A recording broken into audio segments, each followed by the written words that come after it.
اللہ اکبر. یار یہ کیسی نماز ہے؟ ہم نماز پڑھتے ہیں، ہمارا جسم مسجد میں ہوتا ہے، دل کہیں اور گیا ہوتا ہے. یا محبوب نماز پڑھتے ہیں تو اللہ فرماتا ہے الذی یراک حین تقوم. محبوب جب تو نماز پڑھ رہا ہوتا ہے تو میں تجھے ہی دیکھ رہا ہوتا ہوں کہ میرا محبوب کیسے میری بارگاہ میں قیام کرتا ہے.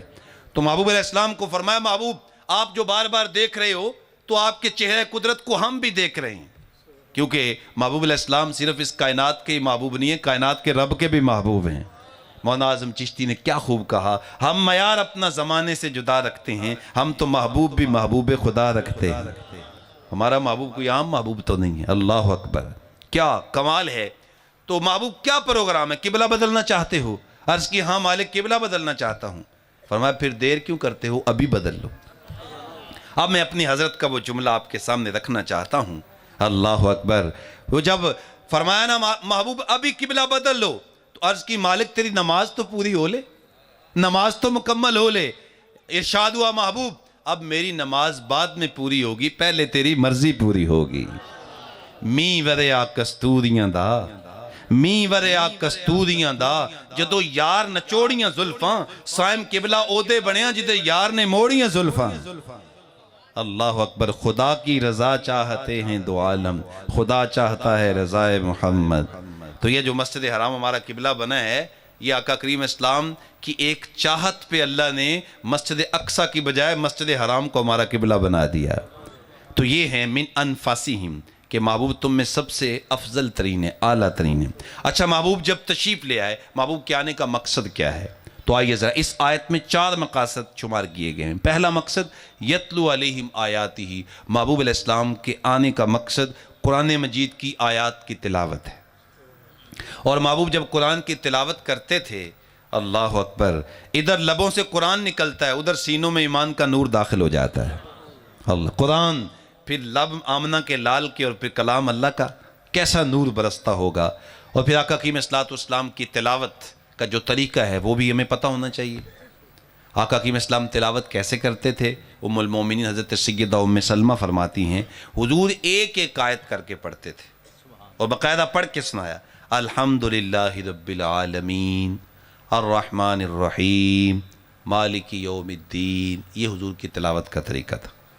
اور یہ ہمارے قاری صاحبان جو ایک ہی سانس میں پوری سورت پڑھ دیتے ہیں، جائز تو ہو سکتا ہے، اس کا انکار تو نہیں ہے، لیکن بہرحال حضور کی تلاوت کا طریقہ یہ نہیں ہے. آقا کریم اسلام ایک ایک آیت کر کے پڑھتے تھے، اس لیے کہ جب ایک ایک آیت کر کے پڑھتے ہیں اور ترتیل سے پڑھتے ہیں تو پھر الفاظ کے معانی دل پہ اترتے ہیں اور پھر انسان کے اندر کی دنیا بدلتی ہے. تو ایک ایک آیت کر کے آقا کریم اسلام پڑھا کرتے تھے. اور اللہ نے خود حکم دیا ورتل القرآن ترتیلا، محبوب ترتیل سے پڑھا کریں. ترتیل کس چیز کا نام ہے؟ حضرت مولا کائنات سیدنا علی المرتضیٰ جو باب مدینۃ العلم ہیں، جو فرماتے ہیں اگر میں چاہوں تو سورۃ فاتحہ کی تفسیر سے اونٹوں کی جماعت بھر دوں. اللہ اکبر. علم کے شہر کے دروازے ہیں، ظاہر ہے عام شخصیت تو نہیں ہے جن کے چہرے کو تکنا بھی عبادت. تو وہ فرماتے ہیں تجوید الحروف و معرفت الوقوف، یعنی ترتیل کا معنی یہ ہے کہ حروف کے مخارج کا علم ہو، اور پھر یہ ہے کہ اوقاف جو ہیں وقف کا پتہ ہو، کہاں ٹھہرنا ہے کہاں نہیں ٹھہرنا. اب تو ماشاءاللہ ہم کہتے ہیں تراویاں وہاں پہ پڑھیں گے جو حافظ صاحب سب سے جلدی پڑھاتے ہیں، اور جناب نام رکھے ہوئے حافظ بجلی، وہ اس طرح کے نام رکھے ہوئے ہیں ہم نے، استغفر اللہ. تو یہ قرآن مجید کا جو ہے وہ فیضان سے ہم محروم ہو جاتے ہیں جب یہ انداز ہوتا ہے. تو قرآن مجید کی تلاوت صاحب قرآن کے رنگ میں ہوگی تو نور نہیں ملے گا، اور پھر وہی اجالے ملیں گے جو آقا کریم اسلام. تو حضور کی تلاوت کا یہ طریقہ. اور آقا کریم السلام جو ہے وہ قرآن مجید کی تلاوت کرتے تھے، تو ہمیں چاہیے کہ ہم بھی حضور کی قرآن پاک کی تلاوت کو اپنی زندگی کا معمول بنائیں. میں نے علامہ اقبال رحمۃ اللہ علیہ کے متعلق پڑھا، وہ ان کے خاتم خاص نے بیان کیا کہ میں 35 سال مسلسل اقبال کے ساتھ رہا، 35 سال، لیکن 2 کاموں میں ناغا مجھے یاد نہیں کہ کبھی ناغا ہوا ہو. وہ کون کون سے؟ ایک نماز فجر، اور فجر کی نماز کے بعد قرآن پاک کی تلاوت. اب میں کہتا ہوں میں بڑا مصروف ہوں جی، کیا کروں جی، کاروبار اتنا وسیع ہے، کیا کروں جی، بچوں کی روزی روٹی کا بھی مسئلہ ہے. لیکن آپ مجھے بتائیں اقبال سے بڑا مصروف آدمی بھی کوئی ہو سکتا ہے جس کے اوپر پوری قوم کا اس کے کندھوں پہ بوجھ تھا؟ کبھی دلی میں ہے، کبھی ڈھاکہ میں ہے، کبھی لاہور میں، کبھی سیال کوٹ میں، کبھی لندن میں، کبھی کہاں کبھی کہاں. لیکن قرآن کی تلاوت قضا نہیں ہونے دیتے، اس لیے جانتے تھے کہ قرآن پڑھوں گا تو مالک کے ساتھ رابطہ قائم رہے گا۔ تو قرآن مجید کی تلاوت، بلکہ اقبال نے بڑی خوبصورت بات کہی، ماتے آن کتاب زندہ قرآن حکیم، حکمت لا یزال است قدیم، نسخہ اسرار تکوینی حیات، بے ثبات از قوت تشکیر ثبات۔ اقبال کہتے ہیں یہ ایسی زندہ کتاب ہے، ایسی حکمتوں اور ایسی روشنیوں سے یہ بھری ہوئی کتاب ہے، فرمایا پوری کائنات فنا ہو جانے والی ہے، اللہ کی ذات باقی ہے، اللہ کا کلام قرآن مجید بھی باقی ہے، فرمایا جو قرآن سے لگ گیا قرآن قیامت تک اس کو بھی بقا عطا فرما دے گا۔ تو حضور، اور علامہ اقبال کی ایک بات سنا کے آگے بڑھتا ہوں۔ اقبال فرماتے ہیں جو شخص صرف قرآن مجید کی ناظر تلاوت کرتا ہے، صرف ناظر، اس کو ترجمہ نہ بھی آتا ہو، تو اس کے دل کا تعلق رسول اللہ کے قلب سے جڑ جاتا ہے۔ علم نشرہ کے، چونکہ یہ قرآن حضور کے سینے پہ نازل ہوا ہے، تو عہد کریں ہم میں سے کوئی شخص بھی آئندہ قرآن مجید کی تلاوت میں ناغہ نہیں ہونے دے گا کوئی انشاءاللہ۔ حضور کی آمد کا دوسرا مقصد وَيُزَكِّيهِمْ، محبوب علیہ السلام ہمیں پاک کرنے کے لیے آئے۔ حسد، حقد، بغض، کینہ، کفر، شرک، نفاق، یہ جتنی بھی غلاظتیں ہیں یہ نگاہ مصطفیٰ سے پاک ہوتی ہیں، حضور کی نگاہ سے۔ آقا حکیم اسلام جب قرآن پڑھتے ہیں لوگوں کی سماعتوں کو گرماتے ہیں اور پھر اپنی نگاہیں سینوں پہ ڈال کے دلوں کو پاک کرتے ہیں۔ کیا کسی نے خوب کہا تھا، طیبہ سے منگائی جاتی ہے، سینوں میں چھپائی جاتی ہے، توحید کی میں پیالوں سے نہیں محبوب کی نظروں سے پلائی جاتی ہے۔ توحید کی لوگ بعض رٹ لگاتے ہیں، لیکن توحید کی روشنی تو ملتی اس وقت ہے جب نگاہ مصطفیٰ کا کرم ہوتا ہے، پھر توحید کا اجالا نصیب ہوتا ہے۔ ہمیں تو محبوب علیہ السلام نے بتایا کہ اللہ کی ذات ایک ہے، ورنہ ہم کہاں ہوتے، کہاں بھٹکتے۔ تو اس لیے محبوب علیہ السلام کی آمد کا دوسرا مقصد دلوں کو پاک کرنے کے لیے محبوب تشریف لائے ہیں۔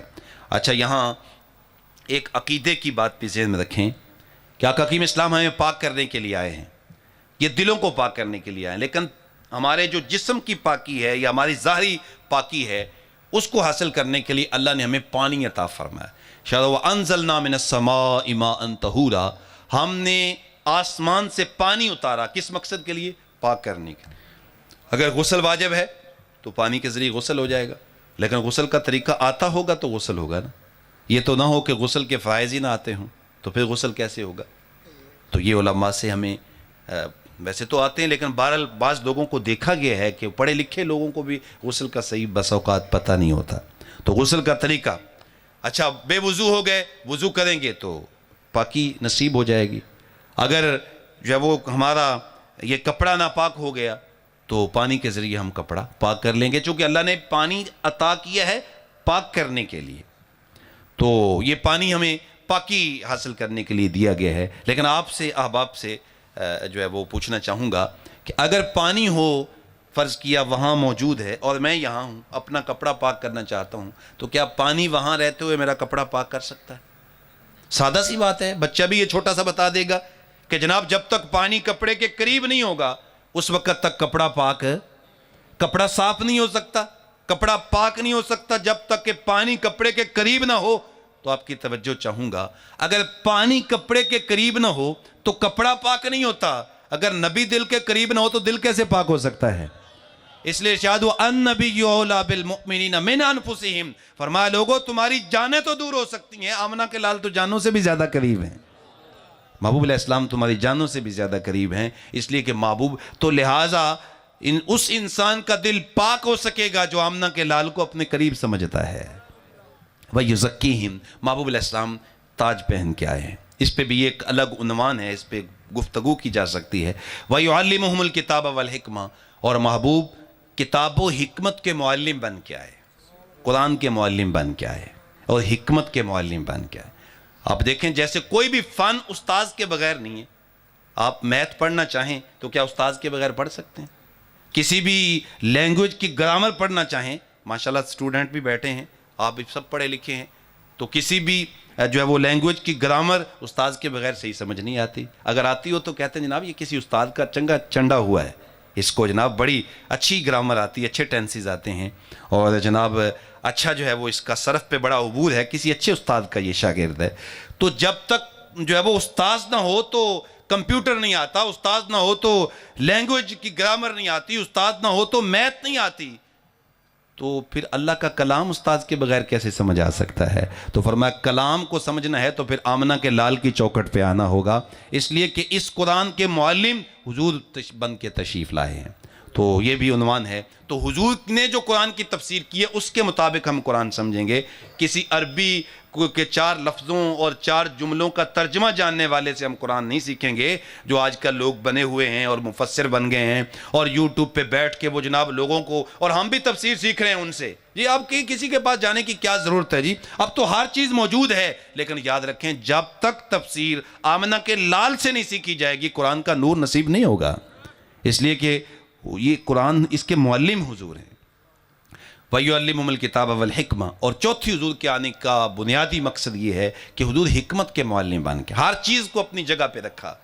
ماں باپ کا مقام کیا ہے کہاں سے پتہ چلے گا؟ حضور بتائیں گے۔ اولاد کی ساتھ محبت کیا ہے کہاں سے پتہ چلے گا؟ حضور بتائیں گے۔ رشتہ داروں کے ساتھ تعلقات کیسے ہونے چاہیے کیسے پتہ چلے گا؟ جب حضور کی چوکھٹ پہ آئیں گے۔ تو حکمت، دانائی، زندگی گزارنے کا ڈھب اور حسن اور زندگی کا اجالا اور زندگی کا نور اگر میں اور آپ چاہتے ہیں تو پھر آمنہ کے لال کے قدموں پہ آنا ہوگا، حضور کی چوکھٹ پہ آنا ہوگا، پھر زندگی کا اجالا ملے گا، ورنہ دھکے کھاتے پھریں گے۔ حضور کی آمد سے قبل یہ 2 آدمی جاتے ہیں منڈی میں اپنی سوتیلی ماں کو بیچ کے پیسے تقسیم کر لیتے ہیں۔ ماؤں کو منڈیوں میں بیچا جا رہا ہے، لیکن آقا کریم فرمائے یہ منڈیوں میں بیچنے والی چیز تو نہیں ہے۔ وہ ماں جو منڈی میں بیچی جا رہی تھی میرے آقا نے جنت کھینچ کے اس کے قدموں کے نیچے لا کے رکھ دی۔ ہمارے یہ تو اس کے تو قدموں کے نیچے جنت ہے، اور اپنے عمل سے بتایا کہ ماں کا مقام کیا ہوتا ہے۔ آقا کریم اسلام تشریف فرما تھے کہ ہجوم عاشقاں صحابہ کرام کا جمع غفیر ایک بوڑھی خاتون آئی، اور جب دور ہی تھی تو حضور اس کے استقبال کے لیے کھڑے ہو گئے۔ اب اتنے مریدین، اتنے صحابہ، لیکن حضور کھڑے ہو گئے اس خاتون کے لیے۔ جب وہ پاس آئیں تو اپنی چادر اتاری، نیچے بچھا دی، یہاں بیٹھیں۔ تمام صحابہ سے رخ انور موڑ کر اس کی بات سنی۔ جب وہ اپنی بات سنا کے جانے لگی، راوی کہتے ہیں میں نے صحابہ سے پوچھا یہ کون عظیم المرتبت خاتون ہے کہ وہ محبوب کہ جن کے طلبے جبریل چومنا سعادت سمجھتے ہیں، وہ محبوب اس خاتون کے استقبال کے لیے کھڑے ہو گئے۔ تو راوی کہتے ہیں مجھے صحابہ نے بتایا یہ عام نہیں ہے، یہ وہ خاتون ہے جس نے رسول اللہ کو دودھ پلایا ہے، اور اس کو سیدہ حلیمہ سعدیہ کہا جاتا ہے۔ اللہ اکبر۔ کملی والے سونے محبوب رب نے عزت ماں دی کر کے وکھا دیتی، آندھی مائی حلیمہ نو ویک کے تھے، کملی والے نے کملی بچھا دیتی۔ یاراں عرض کیتی سونیا کون سی ہے جنہوں کملی تے تساں جگا دیتی، فرمایا میری ماں سی ہے جن دے سینیوں مولا غذا دیتی۔ آج میں تھوڑا سا پڑھ لکھ جاؤں، میرے ماں باپ سادے بیچارے، وہ دیہاتی ماحول کے، میں کہتا ہوں اب میں اپنے ماں باپ کی بات مانوں؟ میں تو بن گیا بزنس مین، ڈاکٹر، سائنسدان اور جناب بہت بڑا کاروباری انسان بن گیا۔ ماں باپ سادے، ان کا لہجہ سادہ، ان کا انداز زندگی سادہ۔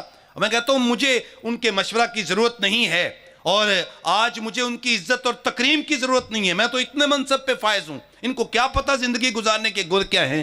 لیکن آپ مجھے بتائیں رسول اللہ سے بڑا جو ہے وہ عالم کون ہو سکتا ہے؟ رسول اللہ سے بڑا مفتی کون ہو سکتا ہے؟ حضور سے بڑا جو ہے وہ مرتبے والا کون ہو سکتا ہے؟ مقام والا کون ہو سکتا ہے؟ جن کی جو ہے وہ تلیاں جبریل چومنا سعادت سمجھتے ہیں، اللہ جن کے جوڑے عرش تک پہنچتے ہیں، وہ محبوب اپنی سگی ماں نہیں دودھ کی ماں کو یہ عزت دے رہے ہیں۔ تو واضح کر دیا کہ عزت والا وہی ہے، مقام والا وہی ہے جو ماں باپ کو مقام دیتا ہے، مرتبے والا وہی ہے جو اپنے ماں باپ کو مرتبہ دیتا ہے۔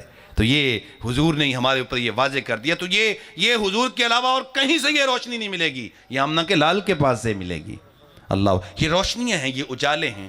تو یہ آپ، میں اور آپ، ہمارا فرض بنتا ہے، ہماری ذمہ داری بنتی ہے کہ حضور کی سیرت کا مطالعہ کریں، اور ہم دیکھیں کہ ہم نے اپنے اعزہ و قریبہ کے ساتھ، اپنے رشتہ داروں کے ساتھ، آج کل یہ بڑا مسئلہ بنا ہوا ہے، یہ شریکہ برادری کا جو معاملہ ہے کہ بس باقی سب کو دوست بنانا ہے، لیکن بہن بھائی اور جو قریبی رشتہ دار ہیں ان کے ساتھ بس وہ ایک طاق میں رہنا ہے اور ان کے ساتھ دشمنی رکھنی ہے۔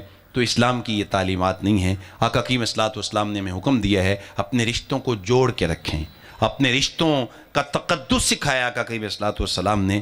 آپ سے ایک صبح سے لے کر شام تک میں اور آپ روزی کے لیے رزق کی تلاش میں محنت کرتے ہیں، تو ایک نسخہ آخر میں حضور کا بتایا وہ بھی لے لیجئے، اس نسخے سے روزی ملتی ہے، رزق میں اضافہ ہوتا ہے۔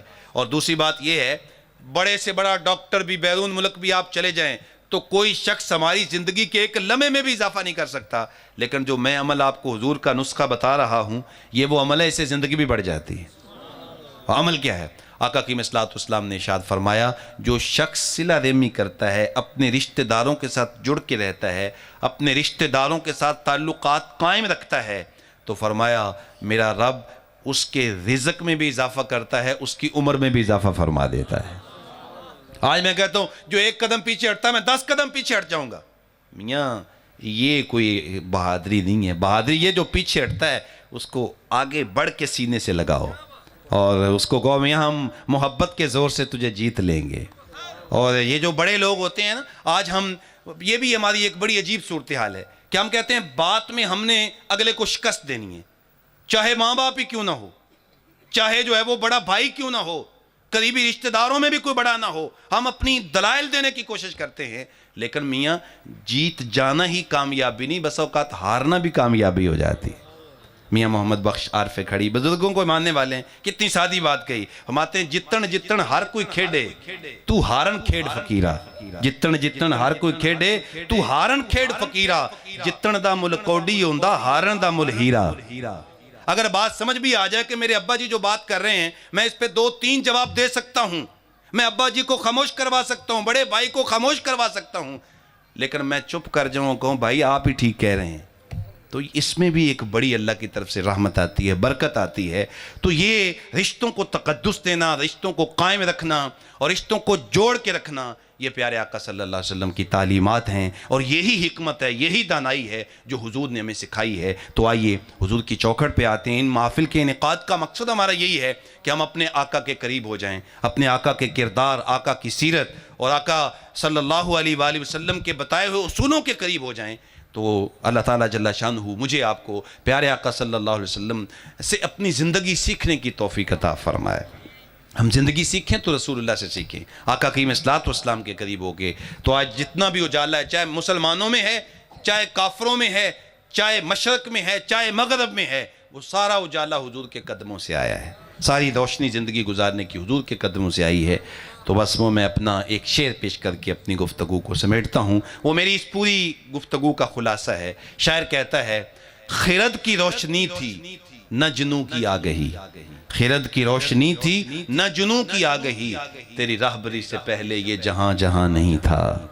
محبوب یہ سارا زندگی کا جمال تو آپ نے دیا ہے، زندگی کا جتنا حسن اس کائنات میں کشید کیا جا سکتا ہے یہ حضور کے قدموں کی برکت سے ہے۔ تو آئیے میں اور آپ حضور سے جڑ جائیں اور آقا کی صلوات والسلام سے جو غلامی، جو محبت کا رشتہ ہے اس کو مضبوط سے مضبوط تر کریں۔ اللہ تعالیٰ جل شانہ میری آپ سب کی حاضری اپنی بارگاہ اقدس میں قبول فرمائے اور حب رسول کی دولت سے مالا مال فرمائے۔ ایک مرتبہ پھر میں میزبانان محفل کو انتہائی محبت سے ہدیہ تبریک پیش کرتا ہوں اور ان کو مبارکباد پیش کرتا ہوں کہ انہوں نے اتنی محبت کے ساتھ، پیار کے ساتھ اس مجلس نور کا انعقاد کیا۔ علماء کرام اتنی تعداد میں تشریف لائے، آپ احباب محبت سے تشریف لائے۔ اللہ تعالیٰ جل شانہ سب کا ایک ایک لمحہ اپنی بارگاہ میں قبول فرماتے ہوئے دنیا آخرت کی بہتریاں بھلائیاں ہم سب کا مقسوم و مقدر بنائے، آمین۔